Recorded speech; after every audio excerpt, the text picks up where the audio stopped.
Hello students, कैसे हो तुम? जो देख सब बढ़िया हो, है ना? सब बढ़िया चल रहा है। चलो आज हम लोग क्या करेंगे, आज हम लोग करेंगे क्लास 9 एनसीईआरटी मैथमेटिक्स क्लास 9 का देखो 2 चैप्टर अपलोड हो गया है। चैप्टर 1 चैप्टर 2 पूरा का पूरा अपलोड हो गया है, एक ही वीडियो में अपलोड हुआ है। और जो बाकी सारे जो है वो सारा का सारा चैप्टर्स ही हम एक एक करके वीडियो में ही अपलोड करेगा। ऐसे जैसे पहले हम करते थे कि जब आईसीसी का क्लास करवाते थे तब हम क्या करते थे, अलग अलग एक्सरसाइज अलग अलग अपलोड करते थे। लेकिन ये जो है ये एक्सरसाइज हम ऐसे सोचे हैं कि ये एक नया टाइप का अपलोड किया जाए, तो फिर एक चैप्टर एक वीडियो में होगा तो फिर देखने में ईजी रहेगा।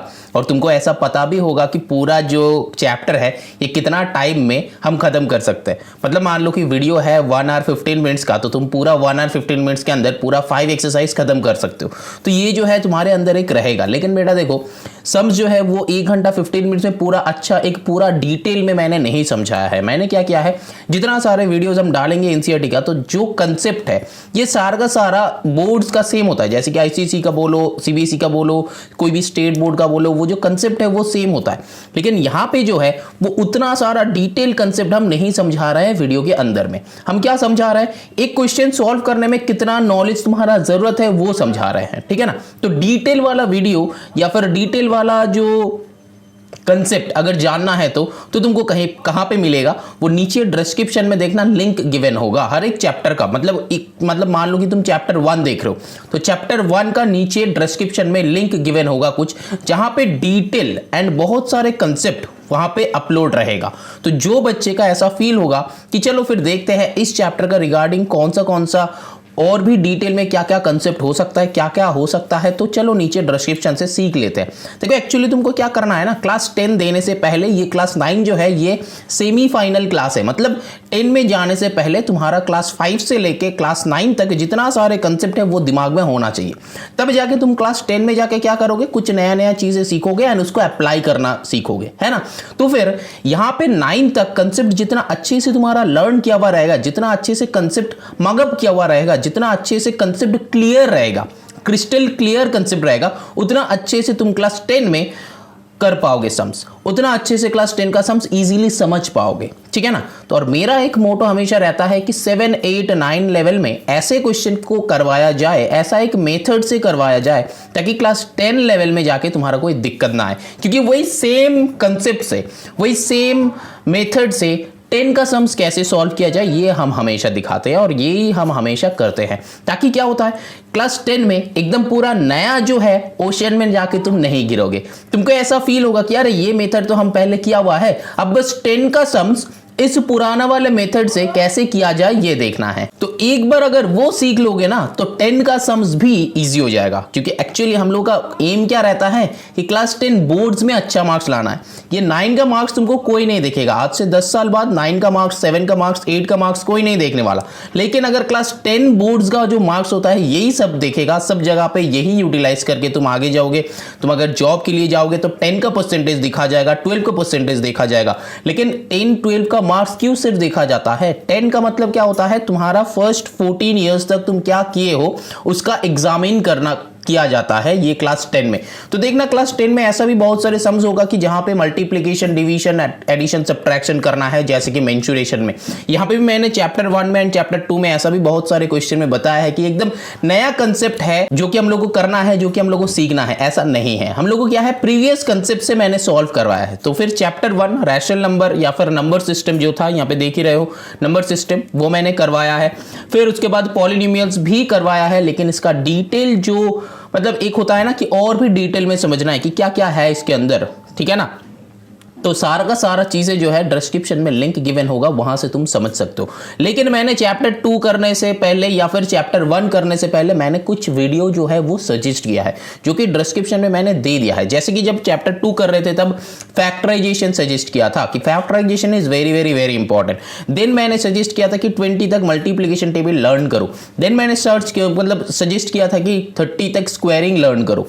10 तक क्यूबिंग लर्न करो। स्क्वायरिंग का मतलब 25 इंटू 25, 26 इंटू 26, ये जो है 30 तक लर्न करके रखना है, ठीक है। ऐसा छोटे छोटे जो बहुत सारे चीजें जो है मैंने तुमको बताया कि लर्न करने के लिए, तो ये जो चीजें है ना लर्न कर लो। लर्न करने के बाद जब मेरे साथ सम्स करोगे ना, तब देखना सम्स मैथ्स कुछ नहीं है, बहुत जल्दी बनेगा। लेकिन अगर ये सारा मैथ्स मतलब ये सारे जो पॉइंट्स हम बता रहे हैं, अगर बिना लर्न किए मेरे से सम्स बना रहे हो, तब दिक्कत होने वाला है तुमको। क्यों दिक्कत होने वाला है? जो क्वेश्चन तुमको 2 मिनट में बन जाना चाहिए था, वो 10 मिनट में बनेगा। तो इसकी वजह से क्या होगा, अगर तुम्हारा कंसेंट्रेशन हाफ एन आवर रहता है, अगर तुम्हारा कंसेंट्रेशन हाफ एन आवर रहता है, तो फिर वो हाफ एन आवर में तुम 10-12 क्वेश्चन बना पाओगे। लेकिन अगर तुम्हारा एक क्वेश्चन 10 मिनट तक बन रहा है, तो 1 आवर में तुमसे 2 या फिर 3 क्वेश्चन बनेगा, जिसके चलते तुम क्या करोगे, तुम पीछे हो जाओगे। समझ में आ रहा है? तो पीछे नहीं होना है। तो हम जैसे जैसे बता रहे हैं, तो मेरे वर्ड्स को फॉलो करो। मेरे वर्ड्स को जब फॉलो करोगे, तब देखना हम जैसे बता रहे हैं, बस मेरे को ब्लाइंडली फॉलो करते रहो, मार्क्स देखना ऑटोमेटिकली आएगा।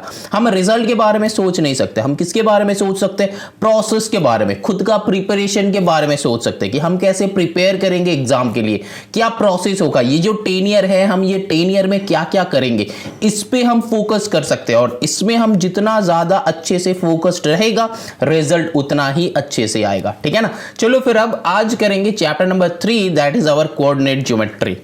देखो 3.1 मैंने लिया नहीं है, क्योंकि 3.1 में कुछ मतलब वर्ड्स है, एक ही 2 क्वेश्चंस है, लेकिन वो जनरली करना नहीं होता है। तो ये जो एक्सरसाइज है, ये एक्सरसाइज करने से पहले नीचे डिस्क्रिप्शन में लिंक दिया हुआ होगा, तो उस लिंक पे क्लिक करके क्या होता है, यहां पे जो है हम लोग को ग्राफ पेपर में सॉल्व करना होता है।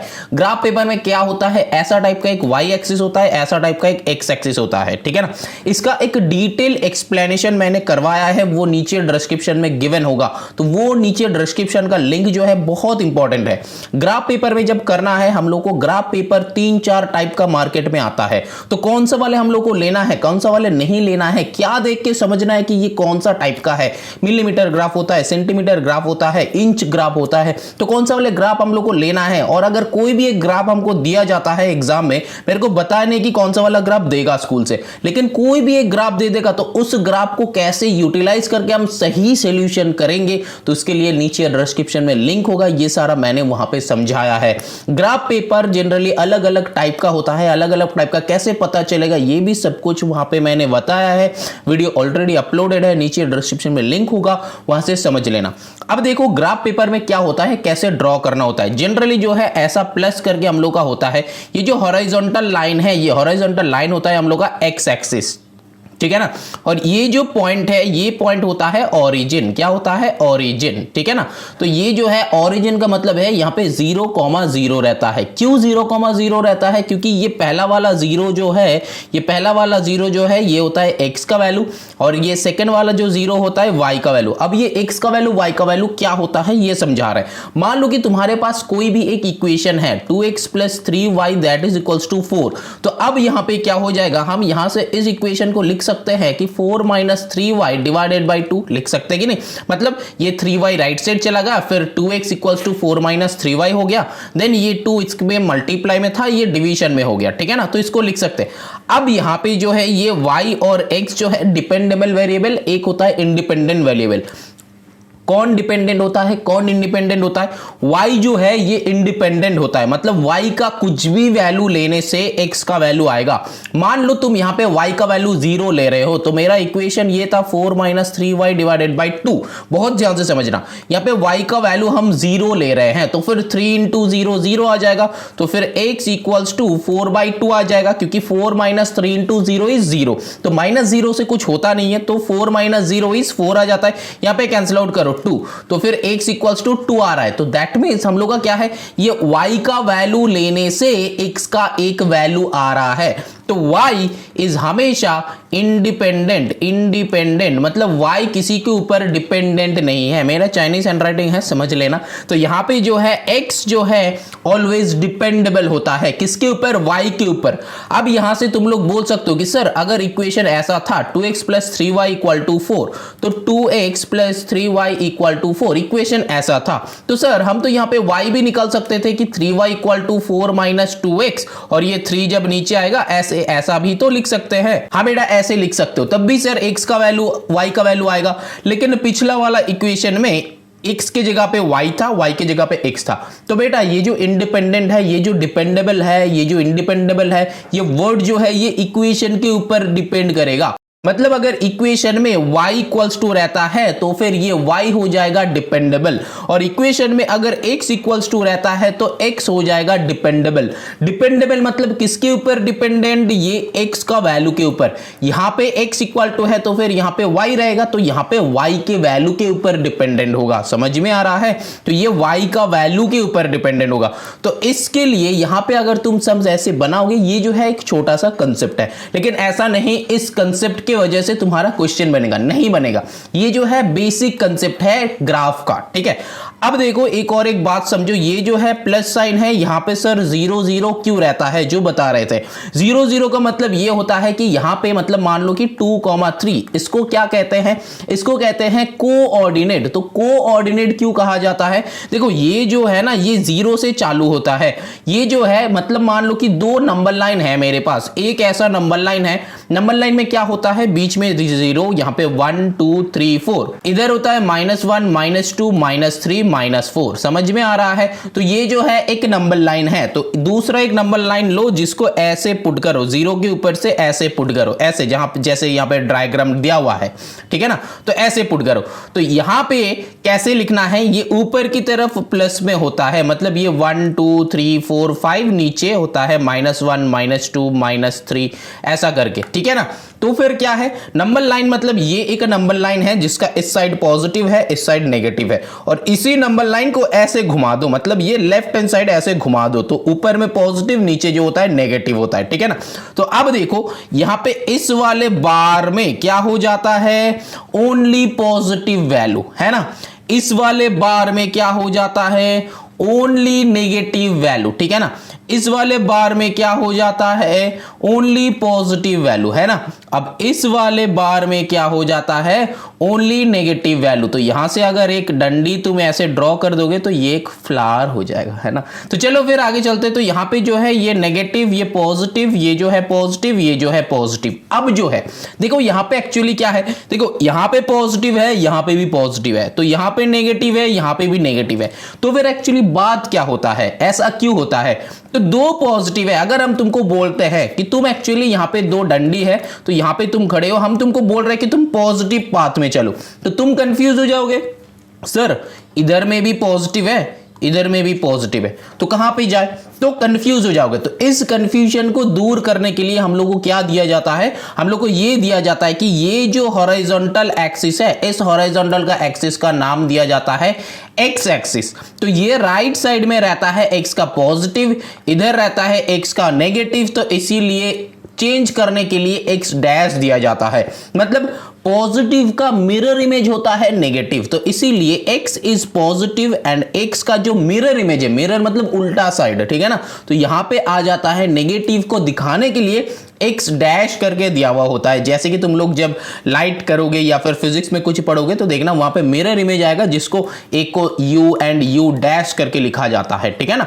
तो इसीलिए वही लॉजिक से हम बता रहे हैं, ठीक है। तो अब देखो ये जो है x है, ये जो है x डैश है, तो सिमिलरली ये जो है कंफ्यूज हो जाएगा, 2x होगा, तो सिमिलरली ये जो वर्टिकल लाइन है इसको जो पॉजिटिव है उसको y दिया जाता है एंड जो नेगेटिव है उसको y डैश दिया जाता है, ठीक है। समझ में आया, यहां तक कंसेप्ट क्लियर हुआ। अब तुम्हारा मन में ये हुआ कि सर ये जो प्लस साइन था ये बीच में 0,0 क्यों आता है, अभी भी मेरा क्लियर नहीं है। तो देखो यहां पे एक्चुअली क्या होता है, मैंने क्या बताया, ये एक नंबर लाइन है ना, हॉरिजॉन्टल एक नंबर लाइन, ये वर्टिकल एक नंबर लाइन। तो फिर हॉरिजॉन्टल नंबर लाइन में यहां पे भी 0 रहता है, तो यहां पे 1 2 3 4 ऐसा करके रहता है, वो भी पॉजिटिव में, ठीक है ना। इधर में माइनस में रहता है, वो भी नेगेटिव में। यहां पे भी देखो प्लस में रहता है तो पॉजिटिव, यहां पे भी देखो माइनस में रहता है तो नेगेटिव। अब जो है ये दोनों इंटरसेक्ट कहां पे कर रहा है, इस डायग्राम को बहुत ध्यान से देखो, यहां पे पॉइंट 0 है। अब इसके बाद वाला फर्स्ट पॉइंट जो है ये पॉजिटिव 1 है, ऊपर में जो है ये देखो पॉजिटिव 1 है, लेफ्ट में देखो ये -1 है, नीचे देखो ये -1 है। तो दैट मींस ये बीच में जो 0 वाला पॉइंट है वहीं पे ये दो प्लस साइन हो रहा है, मतलब वहीं पे ये दोनों इंटरसेक्ट कर रहा है, ये वाले पॉइंट पे इंटरसेक्ट कर रहा है। तो दैट मींस यहां पे दो नंबर लाइन का 2 जीरो है ना, दो नंबर लाइन का 2 जीरो है, तो इसीलिए 2 जीरो को हम लोग कैसे लिखते हैं 0,0। तो ये जो है एग्जैक्ट एक्सप्लेनेशन नहीं है कि दो नंबर लाइन की वजह से 2 जीरो आता है, नहीं बेटा, हमेशा हम लोग एग्जैक्ट एक्सप्लेनेशन क्या है ये तो हम समझाने के लिए बताए हैं, एक एक्सप्लेन की कि 2 जीरो यहां पे रहते हैं। अब ये ऐसा नहीं कि 2 जीरो इसीलिए रहता है कि यहां पे दो नंबर लाइन है इसीलिए। तो एग्जैक्ट एक्सप्लेनेशन क्या है, एग्जैक्ट एक्सप्लेनेशन ये है कि ये जो है एक एक्स एक्सिस है, ये वाई एक्सिस है। तो हमेशा ग्राफ में कोई भी नंबर हम लोग को डालने के लिए हम लोग को दो वैल्यू का जरूरत होता है, एक होता है एक्स का वैल्यू, दूसरा होता है वाई का वैल्यू, और ये को मतलब उसको दो वैल्यू को ऐसे लिखा जाता है एक फर्स्ट ब्रैकेट के साथ। तो ये क्या हो जाता है, ये हो जाता है कोऑर्डिनेट। अब कोऑर्डिनेट क्यों नाम दिया जाता है ये हम समझा रहे हैं, जो बात बता रहे हैं हर एक वर्ड्स को समझना, बहुत ध्यान से समझना। तो यहां पे कोऑर्डिनेट क्यों कहा जाता है,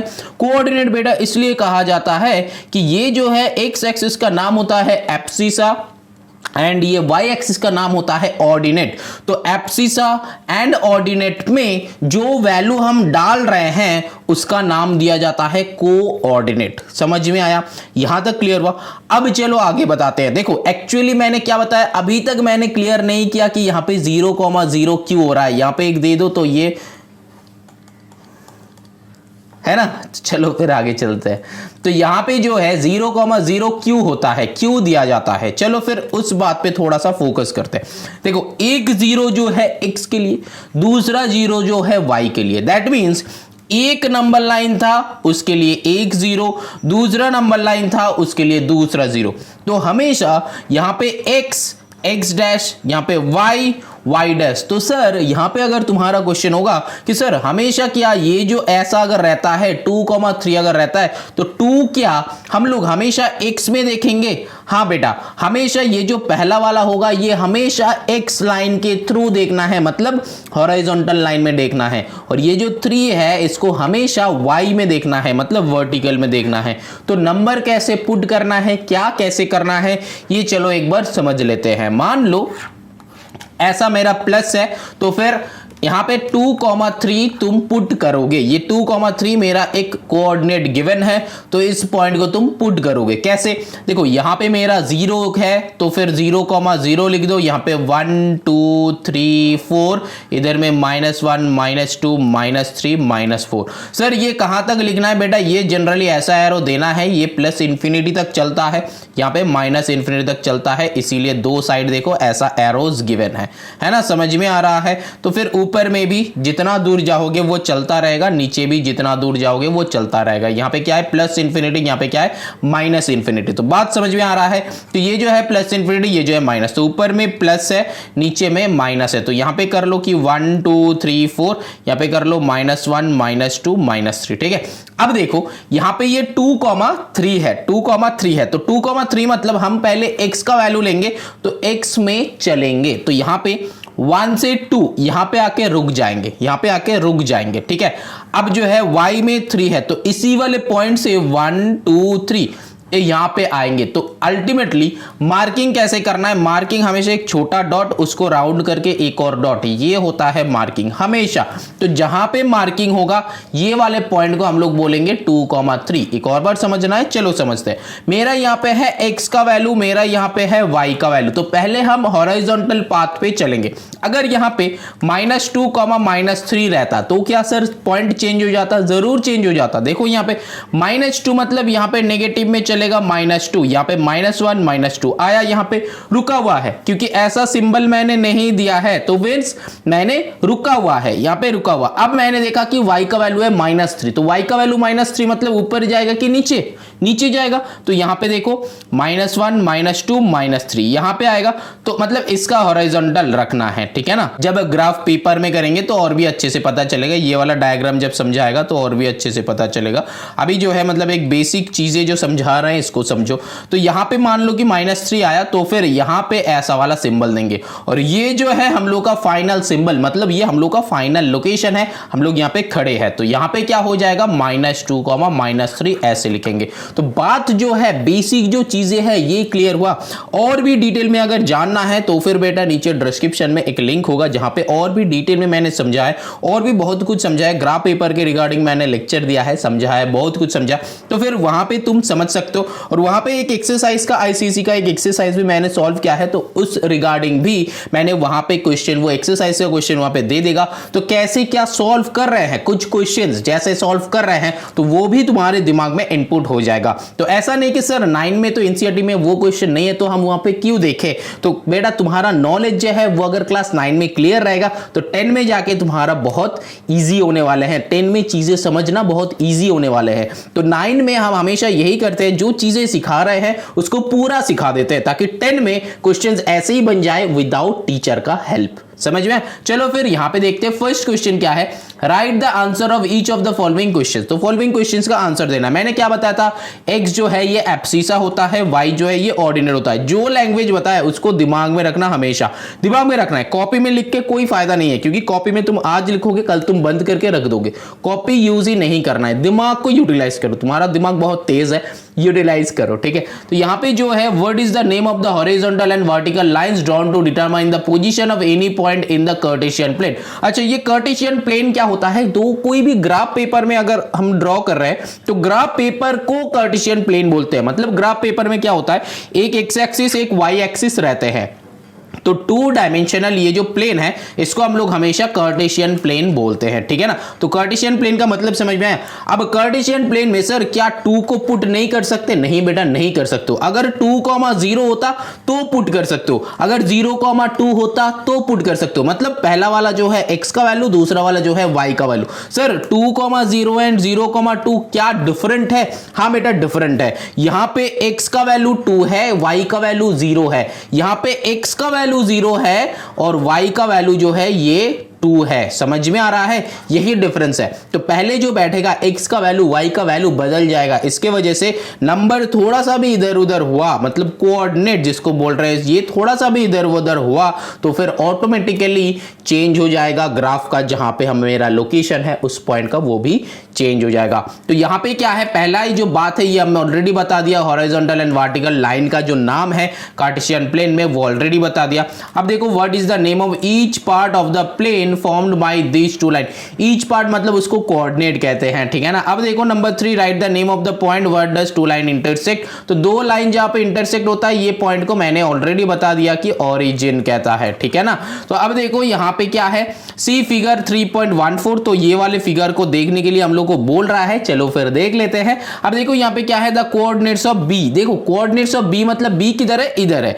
तो मैंने क्या बताया, कोई भी एक पॉइंट को ड्रॉ करने के लिए हमको कैसे जाना पड़ेगा, पहले x में जाना पड़ेगा फिर y को जाना पड़ेगा। तो यहां पे भी कोई भी एक पॉइंट है तो उसको डिटरमाइन करने के लिए हम क्या, कहां पे कैसे जाएंगे, पहले x में चलेंगे फिर y में चलेंगे। तो x में हम चल रहे हैं तो देखा -5 तक एंड है, तो फिर x में लिखेंगे -5। बहुत ध्यान से समझना। अब जो है y में चलो, तो y में चला तो देखा ये -2 का बराबर है, तो यहां पे -2। तो इस वाले पॉइंट का क्या हो जाएगा, -5, -2। सही बताए? नहीं बेटा गलत बताए। क्यों? क्योंकि ये जो ऊपर है ये क्या है, y का पॉजिटिव साइड। सर कैसे पता चलेगा, यहाँ पे y है, दैट मींस ये ऊपर वाला हमेशा पॉजिटिव साइड, और यहाँ पे क्या है y डैश, ये जो है डैश है तो फिर वो नेगेटिव साइड। तो सर ये वाले पॉइंट क्या 5,2 हो जाएगा? हाँ बेटा 5,2 हो जाएगा, मतलब -5,2 हो जाएगा बी। समझ में आया? ये बी जो है -5,2। समझ में आया कि नहीं बोलो। अब चलो दूसरा वाला क्वेश्चन, द कोऑर्डिनेट्स ऑफ सी। तो कोऑर्डिनेट्स ऑफ सी क्या हो जाएगा, सी किधर है, यहां पे है। तो अभी तक जो समझाया, अगर जो बच्चे समझे हो तो फिर तुम इसको क्या करना, तुम इसको एक बार क्या करोगे, इसको एक बार समझो और खुद से बनाओ। तो खुद से बनाओगे तो क्या होगा, देखो पहले x तक चलो, x में मतलब हॉरिजॉन्टल लाइन में चलना है, तो इसमें चले हम, कहां तक एंड है, 5 तक एंड है। तो फिर यहां पे लिख दो कि 5, समझ में आया। अब कहां पे चलना है, y में चलना है। y कहां पे चलना है, y नीचे चल रहा है, दैट मींस y नेगेटिव में होगा। तो यहां पे अब इसका सीधा सीधा देखो -5, तो यहां पे 5, -5 हो जाएगा c का वैल्यू। बात समझ में आ रहा है? अब चलो आगे देखो, यहां पे क्या है, थर्ड वाले, the point identified by the coordinates -3, -5। तो -3, -5 मतलब यहां पे पहले हमको देखना कैसे है, -3 कहां पे है, 0 -3 मतलब ये जो है x का वैल्यू है, ये जो है y का वैल्यू है। तो हम लोग क्या देखेंगे, -3 दैट मींस x के बराबर, हॉरिजॉन्टल में आ जाओ x के बराबर। तो यहां पे -3 में आ चुके हैं हम। अब -5 पे चलना है, तो -5 मतलब e में आएगा। ये जो है इस वाले पॉइंट का नाम e होगा। समझ में आ रहा है? पहले x पे चलो फिर y में चलो। नीचे क्यों गए सर? क्योंकि यहां पे जो है -5 था, इसीलिए यहां पे नीचे आए। अगर ये +5 होता तो जरूर ऊपर में होता, तो ऊपर चले जाते। ठीक है ना, समझ में आ रहा है? अभी चलो यहां पे क्या बताया, the point identified by the coordinates 2, -4। तो 2, मतलब ये 2 जो है ये x का कोऑर्डिनेट है, 4 जो है ये y का कोऑर्डिनेट है। तो फिर 2 में चलो, 1 2। अब जो है -4, तो -4 नीचे चलो। अच्छा -4 दैट मींस g होगा मेरा आंसर। मेरा आंसर क्या होगा, g होगा। समझ में आ रहा है? अब देखो यहां पे the abscissa of the point d। अब देखो मैंने क्या बता रहा था कि x एक्सिस को एब्सिसा नाम से बताया जाता है। तो फिर ये जो वैल्यू है ना, x का जो वैल्यू है इसको बताएगा एब्सिसा। यहां पे क्या बता, the abscissa of the point D। तो पॉइंट D किधर है, यहां पे है पॉइंट D। तो x हॉरिजॉन्टल लाइन में देखो, हॉरिजॉन्टल लाइन में D किधर है, 6 में है। तो फिर इसका एब्सिसा हो जाएगा 6। समझ में आ रहा है? एब्सिसा मतलब x एक्सिस में उसका कितना वैल्यू है। अब अगर ऑर्डिनेट बताया तो y एक्सिस में उसका कितना वैल्यू है। ठीक है, अब देखो the ordinate of point H। तो पॉइंट H का ऑर्डिनेट ढूंढना है, मतलब H इधर है। तो हम लोग क्या करेंगे, पहले कहां पे चलना है, x पे चलो। x पे -5 है, तो यहां पे -5 लिख दो। अब नीचे आ जाओ, नीचे -3 के बराबर है, तो यहां पे -3 लिख दो। तो H का वैल्यू हो जाएगा -5 -3। समझ में आया? अब देखो कोऑर्डिनेट ऑफ पॉइंट L। तो पॉइंट L किधर है, चलो L पे चलते हैं। तो L जो है, L किधर है, KLM दिख रहा है, L किधर है, L दिख नहीं रहा। अच्छा इसको मिटा दे, अरे L ऊपर है, दिख गया। ये जो है L है। तो L क्या हो जाएगा, देखो कोऑर्डिनेट्स ऑफ पॉइंट L। तो देखो पहले हम x पे देखेंगे, तो x का पॉजिटिव में अरे नहीं है, x का नेगेटिव में अरे नहीं है, तो x में तो है ही नहीं, ये y एक्सिस के ऊपर है। तो x हमेशा 0 हो जाएगा, क्योंकि x में बंदा है ही नहीं, x में कुछ है ही नहीं, पॉजिटिव में भी कुछ नहीं है, नेगेटिव में भी कुछ नहीं है। तो यहां पे 0 हो जाएगा। कॉमा ये जो है L, y में कितना वैल्यू है, 5 है। तो फिर L का वैल्यू हो जाएगा 0,5। समझ में आया? अब चलो आगे देखो, the coordinate of point M। M जो है यहां पे है, दिख गया। तो इसको सारा को मिटा देते हैं। अब सिर्फ और सिर्फ M को लिखते हैं। तो M जो है, ये लास्ट वाला क्वेश्चन खुद बनाओ तब जाके समझ में आएगा।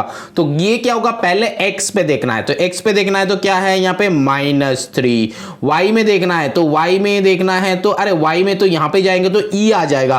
तो फिर y में कुछ है ही नहीं, तो y में जो है यहाँ पे 0 आ जाएगा, क्योंकि y में कुछ है ही नहीं। क्योंकि M जो है बंदा यहाँ पे ही खड़े हैं, जो M है, M का मतलब मान लो कि राहुल जो है ये M यहाँ पे खड़े हैं इस जगह पे। तो वो x एक्सिस से, मतलब ये ओरिजिन से x एक्सिस पे -3 पे है, तो -3 लिख दिया। अब y में तो कुछ है ही नहीं, ना ऊपर है ना नीचे है, तो यहीं पे है। तो फिर y का वैल्यू 0 हो जाएगा। और लास्ट एक कंसेप्ट हम बता रहे हैं, अगर मान लो कि यहाँ पे ये एक्सिस है, तो यहाँ पे कोई भी एक पॉइंट है, मतलब जब y एक्सिस के ऊपर कोई भी एक पॉइंट होगा तब x का वैल्यू 0 होगा। मतलब यहाँ पे मान लो कि 1 2 3, तो फिर x का वैल्यू 0 है। जैसे कि ये L है, x L जो है ना राइट में है ना लेफ्ट में है, एक्सिस के ऊपर है, तो इसका वैल्यू हो जाएगा 0,5। मतलब y एक्सिस के ऊपर x हमेशा 0 होता है। ये वाले कंसेप्ट को बहुत अच्छे से याद रखना, क्योंकि क्लास 10 में इसका बहुत यूटिलाइजेशन होगा।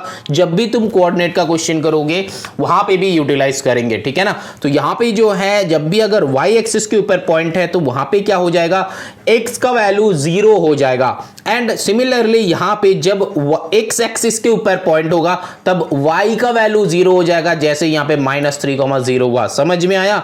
मतलब पॉइंट ऑन y एक्सिस तो x will be 0, point on x axis y will be 0। ये वाले जो पॉइंट है इसको हमेशा याद रखना, ये वाले जो कंसेप्ट है इसको हमेशा याद रखना, क्योंकि हम लोग बहुत इसको यूटिलाइज करने वाले हैं जब हम लोग ग्राफ करेंगे। ठीक है, समझ में आया? अब चलो आगे चलते हैं। आई थिंक इतना ही था एक्सरसाइज में।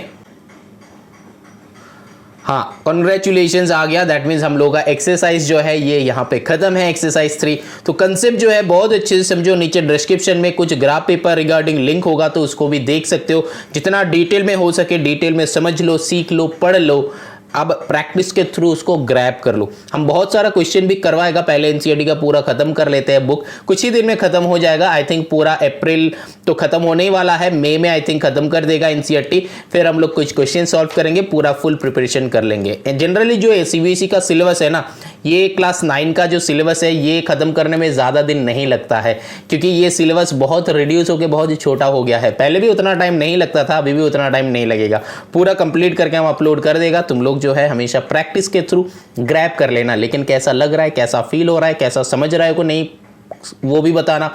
और मेरे को ये भी बताते रहना कि सर हम जब समझा रहे हैं तुम अपने से सम कर पा रहे हो कि नहीं कर पा रहे हो, क्योंकि वही सबसे इंपॉर्टेंट है। मेरे से तो सम बनेगा, लेकिन क्या समझाने के बाद या फिर तुम समझने के बाद सम खुद से बना पा रहे हो, वो सबसे इंपॉर्टेंट काम होता है ना। अगर क्योंकि यहाँ पे मेरा और तुम्हारा दोनों का एम सेम है, क्या है कि तुम अकेला बैठ के क्वेश्चन लेके सम बना पा रहे हो कि नहीं पा रहे हो, इस पर थोड़ा सा फोकस करना है, ठीक है। अगर तुम बना पा रहे हो तो मेरे को बताना, मेरे को भी बहुत अच्छा फील होगा कि हाँ मेरा समझाने के बाद तुम सम समझ पा रहे हो, ठीक है, तुम सम कर पा रहे हो। तो यही सबसे इंपॉर्टेंट होता है, ठीक है। तो चलो ठीक है, take care, bye bye, class and.